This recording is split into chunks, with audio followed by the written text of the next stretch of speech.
So why should I care if someone gets infected? They brought it on themselves. They're guilty of bad behaviors, wild sex, IV drug use. They're guilty of breaking our rules. Then they deserve whatever comes to them. Just like with car insurance, if you're a reckless driver, you have higher rates than someone who is a careful driver. As a society, we should test everyone, register everyone who's tested positive, and then ship them off to some faraway land. Let those folks who live on the wild side, let them take care of themselves. They did it to themselves. Then let them figure out how they're going to pay for it. It's not my problem. Wrong. You couldn't be further from the facts. This very perception is wrong.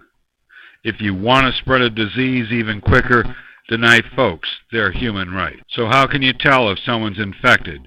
Do they change color? Is there a label on their head? Do they have horns on their head?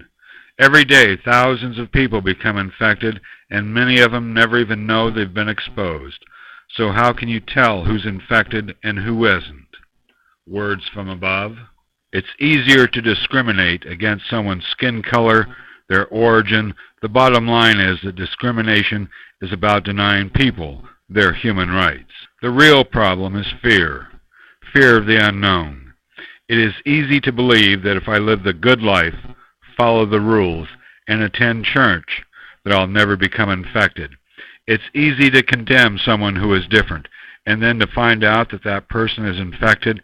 That only reconfirms the perception that only bad people become infected. Then to openly condemn someone who is infected, why should they come forward and tell someone, anyone? Because they want to lose their job, their self-esteem, their health care, is told that they and their children deserve to be isolated from society? No way. Who in their right mind would seriously want to lose everything that they had, not only for themselves, but their children? For those who have become infected face the ultimate fear, death. Their world has just collapsed around them, and then they are condemned by society. The world has been turned upside down. What plans they had for the future have changed in an instant. They must now deal with the fears that many of us never even dream of in our worst nightmare. The end of everything that they now know has just occurred. So why should I care? Whether you know it or not, you too are at risk. You can become part of the solution or become part of the problem. By promoting hate, you instill fear amongst people. They do not want to be tested because then they are afraid of being discriminated against. If they are tested positive for the disease, and then fear of isolation. Being isolated breeds resentment from the non-infected and infected people alike, and this can lead to anger and rage in both communities. The bottom line is that those who know that they are infected will just go underground. Not every source of income from a source can be monitored.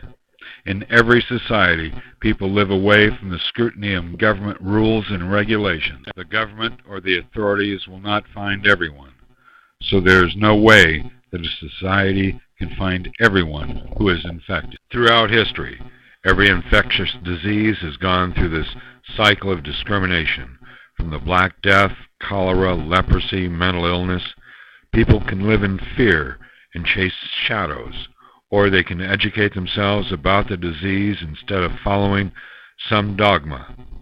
Once the general public is educated about a disease, then they can help reduce the number of people who are at risk for the disease. If education does not occur, then the disease will continue to grow larger with each passing day, and more people will become infected and will run and hide away. By denying what has occurred in the past, we end up reliving it in the future.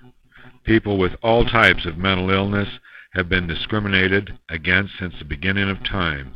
They have either been cursed or revered by society.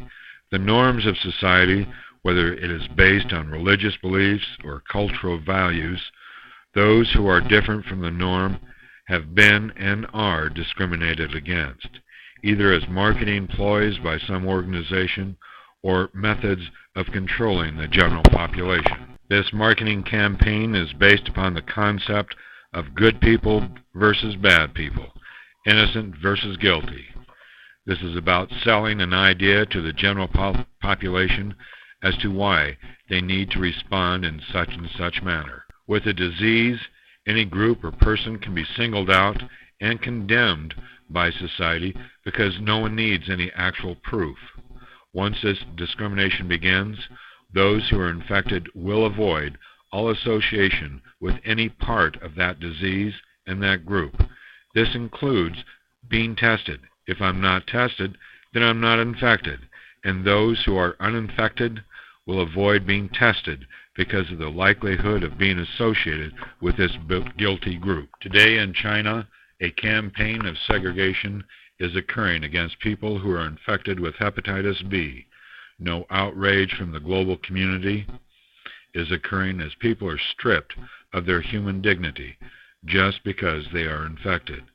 They are ostracized, condemned to live lives without hope. The global community has known of this situation for several years, but no words condemning this action from any of the world leaders. This action from the Chinese government is in fact a form of genocide against their own people. Genocide by depriving someone of employment, restricting educational opportunities, intentionally trying to destroy a group of people does fit the definition of genocide. When people begin associating a disease with a group of people, we then have a problem of discrimination. If a person has AIDS, he must be gay. Having hepatitis is a sign that a person must have used IV drugs. Having lung cancer, that person must have smoked during their lifetime. Every public health association worldwide needs to know the extent of any and all infectious disease. If the disease is forced underground, no one will really know what is happening internally within that society. Depending on the disease, the urgency of knowing the full extent of a disease's growth throughout a culture is hampered by the level of discrimination that those who are infected face. More importantly, offering free, non-judgmental medical care is essential in stopping the spread of any disease. The end result is that the community will not only be safer, but that those infected will seek out medical help and be treated. We all win. It is a win-win situation.